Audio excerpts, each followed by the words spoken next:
Dr. King's Neighborhood, the Poor People's Campaign. In previous videos, we have laid a theological framework for thinking about poverty, and we have confronted the facts about poverty in America. We will now consider a movement to end poverty, which is consistent with that theological framework and which takes seriously the enormity of the problem. We will begin by looking at the roots of the current movement. Martin Luther King Jr. understood poverty in America to be the result of systemic or structural conditions which could not be addressed without the poor gaining political power in order to reshape the institutions that governed them. Encouraged by civil rights leaders such as Marion Wright and Robert Kennedy, and discouraged by LBJ's War on Poverty, which failed to address the structural nature of poverty, King resolved to organize the poor and lead them to Washington, D.C. In December 1967, King announced the Poor People's Campaign, stating, "There are millions of poor people in this country who have very little or even nothing to lose. If they can be helped to take action together, they will do so with a freedom and a power that will be a new and unsettling force." King's plan was the recruitment of 3,000 of the poorest citizens of all races from 10 urban areas who would undergo leadership training in nonviolent action skills, leading to a sustained, massive, direct action movement in Washington to bring this united multiracial presence to the seat of government. The purpose of this movement was not to tweak a few government programs or massage the federal budget. It was to be in keeping with King's message that an edifice which produces beggars needs restructuring. King's vision was nothing less than a radical revolution of values, confronting the interrelated evils of racism, economic exploitation, and militarism. Unfortunately, just 4 months into 1968, Dr. King was assassinated. The Southern Christian Leadership Conference, however, was committed to moving forward. They developed a 3-phase plan, which was launched April 29, a few short weeks after King's death. The first phase was to construct a highly visible shanty town on the National Mall, hold daily demonstrations, and mount a mass march on Washington, D.C. The first of 9 regional caravans arrived in Washington on May 12 and began construction of Resurrection City, a shanty town they believed would have the services necessary to sustain 3,000 residents until Congress would act to end poverty, unemployment, and underemployment. Unfortunately, living conditions in the camps quickly began to deteriorate, leading to conflicts among its residents who were already struggling with the unaccustomed racial differences. To make matters worse, the assassination of Robert Kennedy in June struck a blow to people still grieving King. Nevertheless, on June 19, they were joined by 50,000 people at a solidarity rally for jobs, peace, and freedom, seeking passage of an economic bill of rights that addressed full employment, housing, welfare restrictions, the organization of farm labor, and education. Although the campaign intended that Solidarity Day was to be just the beginning of the movement, that was not to be. Resurrection City was not granted extensions of their permit from the Parks Department, and it was forcibly closed on June 24. The second phase of the campaign was to be civil disobedience with mass arrests, but only 8 additional demonstrations were held. The third phase, the organization of national boycotts, never took place due to a lack of energy and resources and changes in national interest. The movement was over, achieving few of its goals.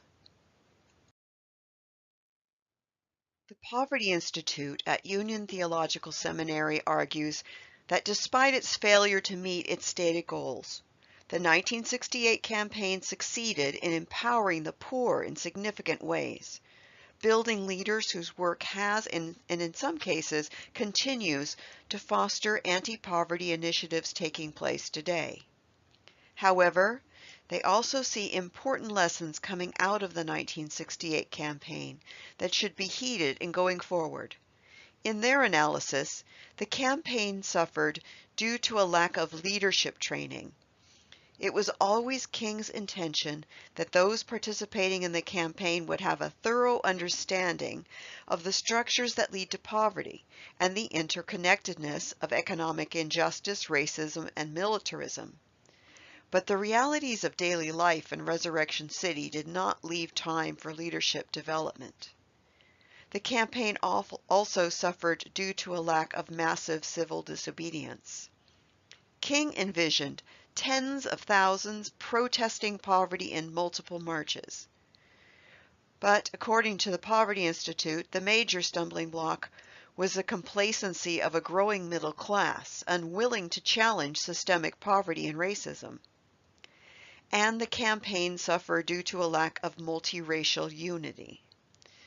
The rush to launch the campaign did not allow for the development of relationships, the appreciation of differing challenges and needs, and the fostering of group leadership necessary for a thriving coalition of diverse groups to take place. As a result, unity was not achieved, and the campaign was unable to speak for all. As we consider the Poor People's Campaign, a national call to moral revival, let's listen for how these weaknesses are being addressed. Let us sing about how we are that new unsettling force here in Iowa, here in this nation. Unsettling force, and we are powerful anew. Unsettling force, and we're here, we're anew. Unsettling force for liberation, and we got nothing to lose but our chains. We need to massively and radically change the narrative and shift the focus, shift how we talk about it, shift our posture, shift how money is delegated on a national level. We need to shift everything. When the religious and political rights focus on issues like prayer in school, abortion, and gun rights, they distort how we understand morality. It limits morality to personal, individual freedoms rather than the call to establish justice. And one of the main pillars of Sikhism is Vand means sharing with others. So the concept is sharing your blessings through selfless service and charitable work to mankind. Shalom. Shalom. Shalom. Our tradition teaches us that we must stand with our brothers and sisters in the face of oppression and bring food to the hungry, clothe the naked, and set free those in shackles. When one person suffers, we all suffer. So we are organizing, knowing that we have strength in our numbers, in our passion, in our experiences, in our love. And I came to tell you today that somewhere along the line, the United States has lost its way.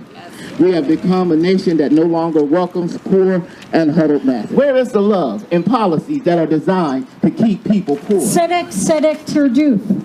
Justice, justice shall you pursue, we are commanded. Yet we have allowed the new Jim Crow to manifest itself in our prison system. Society seems to be based on a penal retributive justice base. For me, it's about walking with one another. I am my brother's keeper because what hurts you hurts me. I can't sit with the privilege that I enjoy and not use that in a way that lifts up and walks with. People of faith, we will stand up like Meshach, Shadrach, and Abednego and say no. We will not bow down. We choose to love. We will choose to stand up with those who need our support. Now is the time for people of faith to champion the causes of our neighbors and stand against those that deny life for the living. But as I listen to Dr. Barber and as I've seen some of the material and as I've now begun to participate in some of the training sessions, I see a place where my faith can find a home and perhaps provide a grounding and a centeredness for the broader movement. It seems to be this moral fusion idea of bringing together different coalitions of people, poor people, people of color, poor white folks, workers, all those who have been most affected by systemic injustice, and that they're the leaders of the movement. So we believe that all human beings are equal before God. We have succumbed to fear, arrogance, and greed. We have established and been complicit in systems that oppress people of color. Systems that make the wealthy wealthier and the poor poorer. Systems that glamorize violence and war. That destroy this beautiful, bountiful earth that is home to us all. We must bridge the gap between the rich and poor and break the cycle of poverty. Let us reclaim the moral narrative of this country and give voice to the call to establish justice. Amen? Amen. Muchas gracias por venir. Remember that this is just the beginning. We want all the people involved in different groups, different organizations to come together, to work together. We have strength in our numbers. We can do much more if we work together.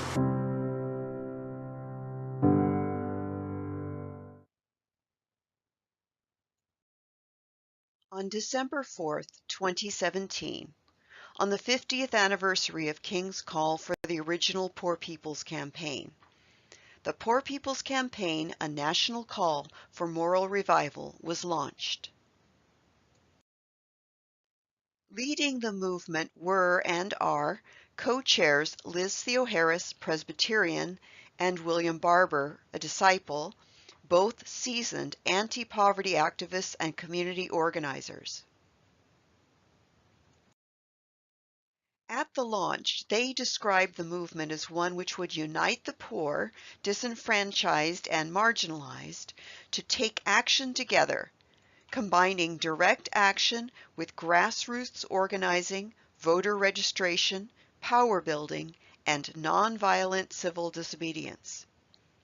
The launch had followed 4 months of meetings with leaders in 37 states, developing a network of people and organizations, bringing together and training low-wage workers, clergy, and community activists willing to confront the government over policies they collectively describe as the war on the poor. The day of the launch, Reverend Denise Anderson, then co-moderator of the 222nd General Assembly, announced the PCUSA's full participation in the campaign, from the grassroots to the highest levels of leadership.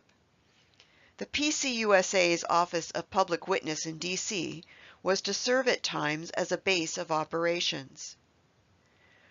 During the June 2018 General Assembly, Anderson would accept the 2018 Peace Seeker Award on behalf of Barber and Theoharis, and Theoharis would be named as one of the PCUSA's Racial, Ethnic, and Women's Ministries Women of Faith awardees.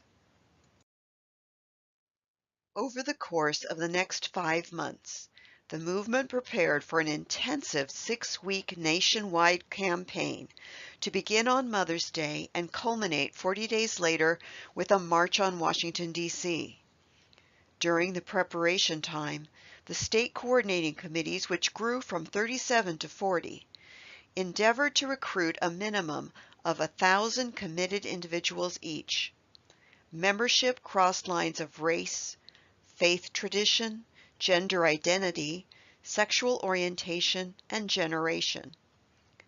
Movement members got hands-on training in direct action by joining forces with other social justice organizations in supporting events addressing the plight of the poor.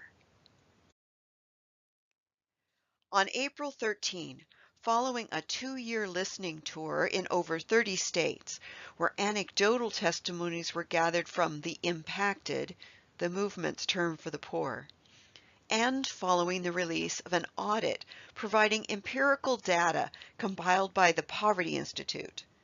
The movement released a comprehensive moral agenda with a broad, some say sprawling, list of demands. Whereas King had identified 3 interlocking injustices impacting the poor, the movement identified 5, with demands related to each. Systemic racism. The agenda included 7 demands dealing primarily with disenfranchisement, addressing voting rights, citizenship, and tribal recognition.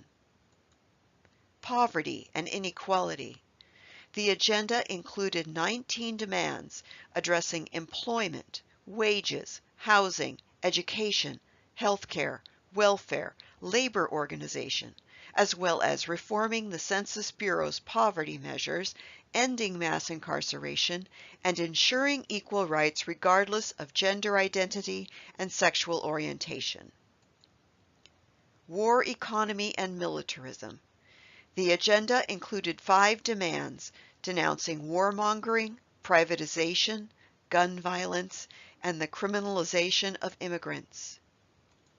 Ecological devastation. 4 demands address the right to clean water, air, and environment, and the need for public resources to stop and remedy pollution. The movement sees the 4 injustices already identified as perpetuated by a 5th.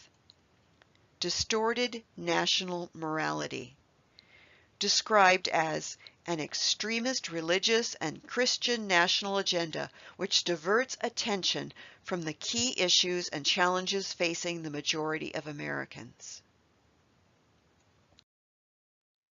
Stating that we have the right to ground our public policies and budget allocation in a moral narrative that prioritizes and follows our deepest religious and constitutional moral commitments to justice. The sole demand under this category is, we demand that all policies and budgets are based on the 5 key principles of the U.S. Constitution: establishing justice, ensuring domestic tranquility, providing for the common defense, promoting the general welfare, and ensuring the blessings of liberty to ourselves and our posterity. Moral agenda in place. The following week, the movement led nonviolent direct action training sessions across the nation. On Mother's Day, May 13, in honor of the 50th anniversary of the construction of Resurrection City, the movement began its intensive 40-day season of direct action and civil disobedience, kicking off with a rally in D.C. The next day, a series of nonviolent, moral fusion, direct action Mondays began at state capitals across the country. Barber described these as direct moral confrontations with policy violence, and over 30,000 participated in these events. The events followed the blueprint of Moral Monday demonstrations and civil disobedience Barber had led in Raleigh, North Carolina, which were credited with upending North Carolina politics. The movement provided demonstrators with weekly themes related to the moral agenda. A songbook was created by theomusicologists. Over the 40 days, there were workshops and teach-ins on civil disobedience and community organizing. An important feature of the campaign was nonviolent civil disobedience, mostly in the form of trespassing. Over 5,000 moral witnesses were arrested in state capitals over 40 days. Arrestees included Reverend Jimmy Hawkins, director of the PCUSA's Office of Public Witness, pictured above illegally praying in a group in front of the Supreme Court building. Another moral witness, former GA moderator Denise Anderson, was arrested at a state demonstration.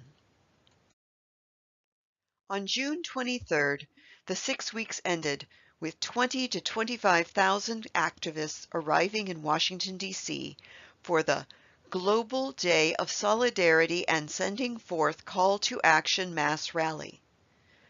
Recognizing how the closure of the original campaign's Resurrection City 50 years prior had effectively ended that effort, the movement leadership instead intentionally planned the event to energize the multiracial, multi-faith, multi-generational crowd to return to their states prepared to organize for the long term. In a post-rally webinar, Barber listed immediate goals of the movement moving forward. Consolidate power. Through its state committees, the movement must work to develop leaders who are committed to addressing all 5 interlocking injustices, who embrace moral fusion rather than adopting a single issue focus. Build power. Deepen participation through nurturing understanding, broadening participation through extending diversity, and increasing participation through growing numerically. And use power. Elevate those impacted by violent policies in nonpartisan civic engagement. Practical steps Barber named were to register people for the movement who will vote with deep consciousness, to hold field hearings where elected officials are invited to listen to the impacted, to raise state coordinating committees' profiles through social media, to start citizenship schools, and to create a movement budget based on empirical data. Borrowing an airplane metaphor from a friend, Barber closed with an ultimate goal for the movement. We need to create enough moral turbulence to take the country off of autopilot and set a new course.